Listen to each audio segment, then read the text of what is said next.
Hey, Mr. Advice for a Lost Soul. How do I entice my players to be interested in a homebrew campaign when your first failed? Especially when the pre-written adventure I run is one of the best. Is it worth it? So maybe I might be like, especially when the pre-written adventure I run is one of the best. Is it worth it? Um, so there's a thing that I've seen people reference, which I've always found kind of odd.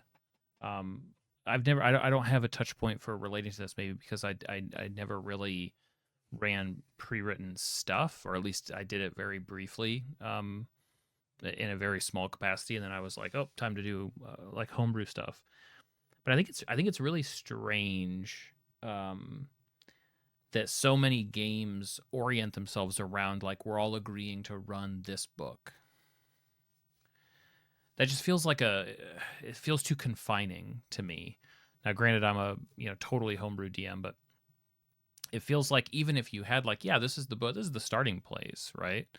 But if you go this way or that way, like there's no reason to keep it to sort of the corridor of that game.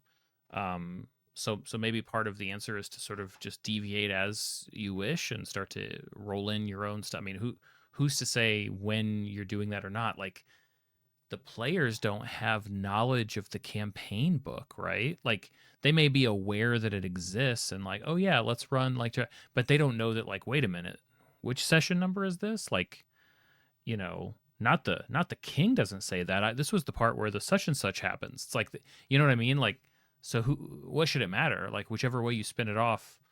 I guess I have a hard time relating to that sort of agreement at the table that like we're sticking to this book even if that's a starting point. It's like just spin it off in whatever direction you want to. I think.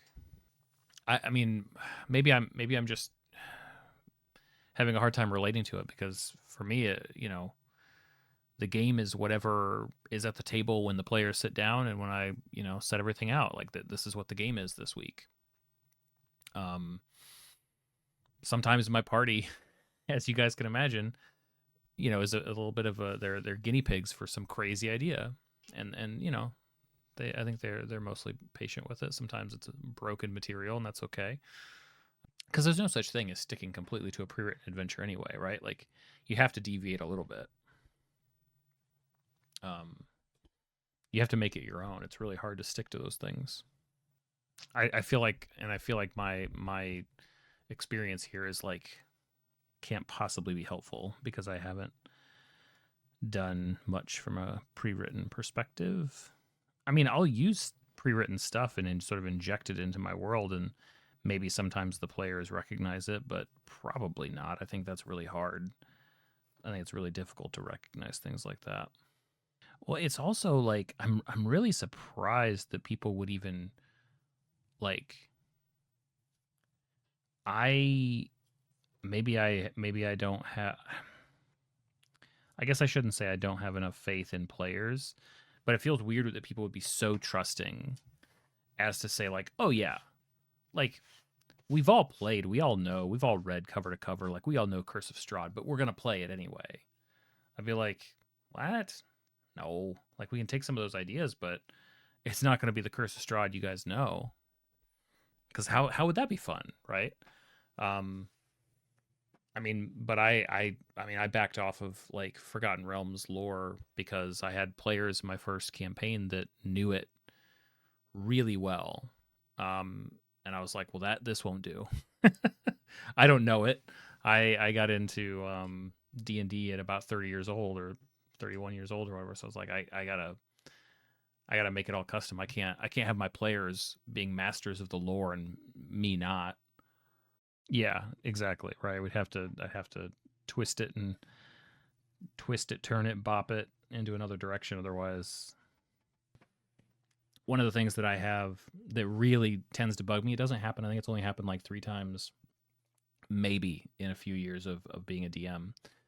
Uh, but to have a player deny the premise, like stop yes anding and go, nah, that's not, nah, that breaks the game for me. Like if that happens, I have to take a minute. I have to step away. It makes me like irrationally upset, very briefly, where it's like, okay, all right, we'll just resolve this encounter, and I'm gonna step away. because to me that's so disruptive, so disrespectful, so against the premise. Even if you have things where it's like, it doesn't seem right. I'm gonna bring that up later with Ryan, but it's such a destructive force at the table to be like, nah, that didn't happen, or that's not right. I don't think my players would dislike my changes, but I also don't necessarily know how to leave the pre-written behind and tie another story in. One of the first times that I really deviated, so my and I'll admit I don't have really any experience with Pathfinder. The first year that I ran D&D was solo for my wife, and we ran Dragon of Icespire Peak. We ran the Essentials kit, which I wouldn't really recommend, but we only ran it for a little while because pretty early on we diverted dramatically from where things started.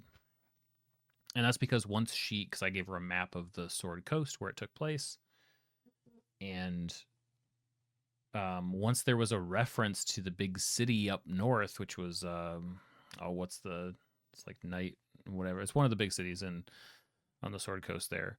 Once she heard about that, she's like, well, I want to travel there. And I'm thinking to myself, well, there ain't nothing in this module about that. Okay. And I created a couple of situations, encounters. I was way out of my league in terms of actually running a city at the time. I didn't know the first place, but I was like, I can give a vignette or two that happened there and then steer her right back onto the path. But that divergence gave me a taste for it. And then it was like, oh, we can be flexible with some of this stuff. We don't have to be beholden. I was still trying to do as much as I could from the book, but oh yeah, it feels like it feels like you could totally just like slip something in there and they wouldn't even maybe notice.